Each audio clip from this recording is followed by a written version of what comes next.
Welcome back to Philosophy 6, Logic at Las Positas College.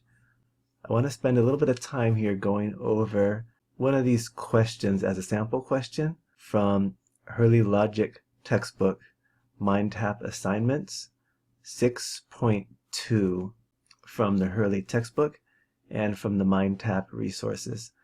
So when you look at the assignments in Mindtap for 6.2, you'll see a lot of them. These first ones are really designed as teaching tools.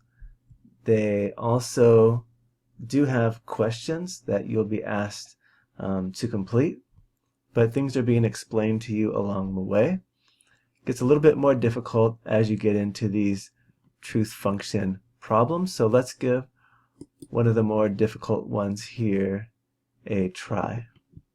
So as you can see, these are set up like you saw in the textbook as well as the Mindtap tutorials, where you are given the truth values for these sentence letters.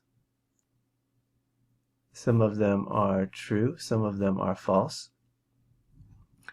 And your job is to take this complex statement here and to figure out, given these truth values of these sentence letters, what is the truth value of the statement as a whole? And this just corresponds to what you would do in an argument, right? If I say, I'm going to bring you dinner, something to drink, and a book to read, that compound statement, which has in it three claims, right? I'll bring a book, I'll bring dinner, and I'll bring something to drink, is just true in case every one of those conjuncts is true. So in this case, we don't see the original sentence in everyday language, but we have here the sentence after it's already been converted into sentential logic. So the first thing we'll do in an exercise like this is fill in the truth value for the sentence letters, because we already know that. So that means directly under the sentence letters, we will be filling in the first set of truth and false values, and we're just going to get that right here directly from this table. So if I want to know about M, is it true or false? I see that M is in this group of truths, and so I will input for M a value of true. For R is over here in the false column, so I will input for R a value of false. S is also in the false column. L is in the true column. So that's the easy part. The sentence letters themselves, all I have to do is look where they fall in the chart. Now, after that, what's the next thing I'm going to operate on? So we always look within parentheses, right, to operate first. And so it might be worthwhile at the beginning to say, what is my main connective? Well, everything here is in a parentheses. On the right side, this is all within parentheses. Everything here is within parentheses. Outside the parentheses, we have the or joining these two, and we have the negation. But the negation just quantifies over everything in these parentheses, right? The or is joining both this half and this half, which means that the or is going to be my main connective. And that's just what's being asked of me right here. So my main connective is going to be here. Put an X for the main connective, so we've identified it. Alright, so my main connective is going to be the last thing that I do. Maybe we can leave this circled here. And so now I want to say, what's the first thing I should do? Well, here we have a sentence letter right next to a negation within parentheses. So that's where I want to operate first. So under this negation, that's the next place to go. We know that S is false, and not S is just the opposite of whatever S is, since it's a negation, and that's how negation works.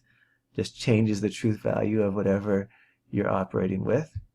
So not S is going to be true. Now I'll just do this for clarity as an example, but because we've already operated on this part, that means I can really take this and kind of ignore it. It's not really operating for us anymore because the S, which was false, has been turned into a true because the negation already worked on it.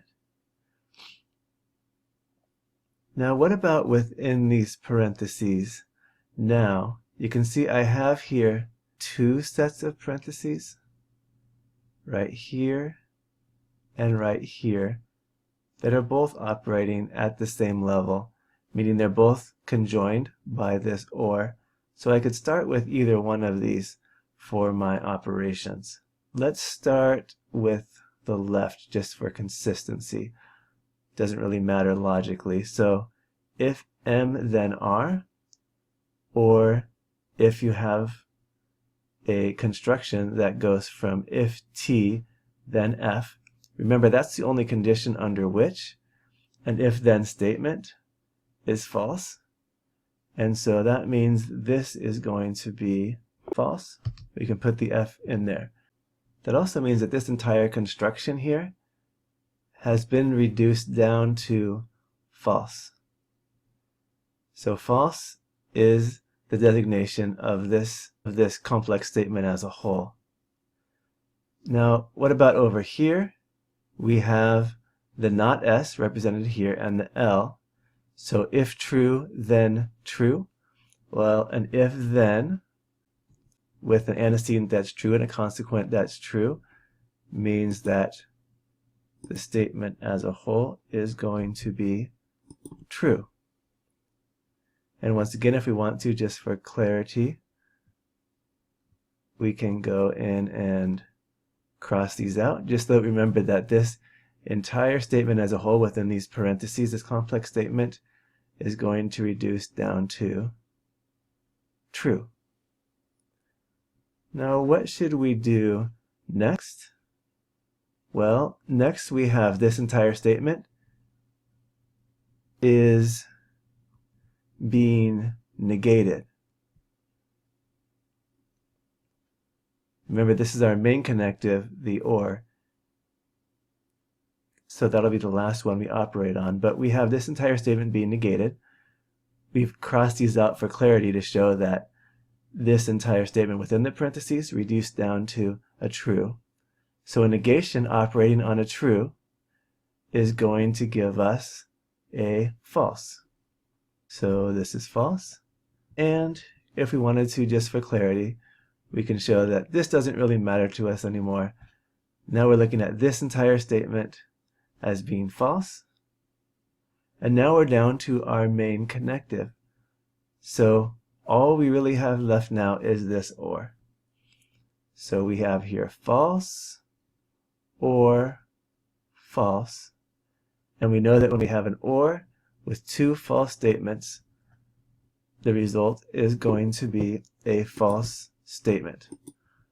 I'll either bring you some cookies or a cake.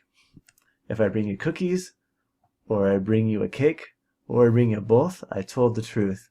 But if I bring you neither, my statement is false. So realistically, we can think of ourselves as having eliminated this operation step, eliminating this operation step, and now we know that the statement as a whole is false, and my main operator, where I've indicated, shows me that this is the final operation, indicating the truth value for the statement as a whole. So the way to think about what we've done is to say that with a statement like this complex statement, when these individual statements are true or false in this way, then the complex statement is going to turn out to be false for just these reasons. And we've taken them one at a time, operating in the correct order, to show how the truth or falsity of the individual components results in the truth or falsity of the complex statement taken as a whole. So I hope this example, working through it very explicitly like this, can kind of help to show you or remind you how this process works. It also gives you a sense of how the Hurley is working. It shows you how important it is to work things out explicitly, especially when you're starting.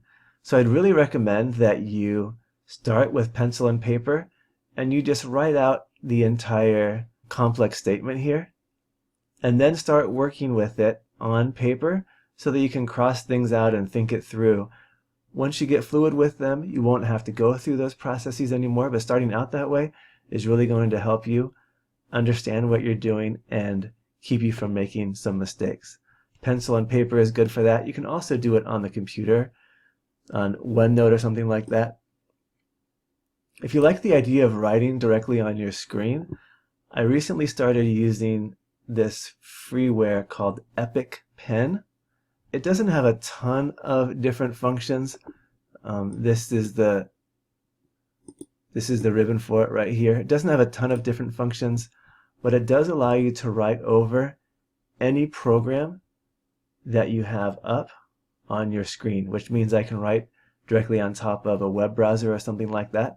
So that's another way to allow yourself to be able to write these things out, because if you're just watching what someone else does for work, you're not going to learn this nearly as clearly as if you're getting in there and getting your hands dirty, either writing on paper or finding some other way to mark things up. So let's clear all of this and go back to our original question here. So assuming that given truth values, the statement is false. Okay, now we haven't done the rest, but let's go ahead and grade it now. You can see that I've zoomed in a little bit too far in my browser to really see this very clearly, but everything that I can see here is a check mark indicating we got it right, and it looks like we got 1 out of 1 points for this assignment, so it looks like we're on the right track.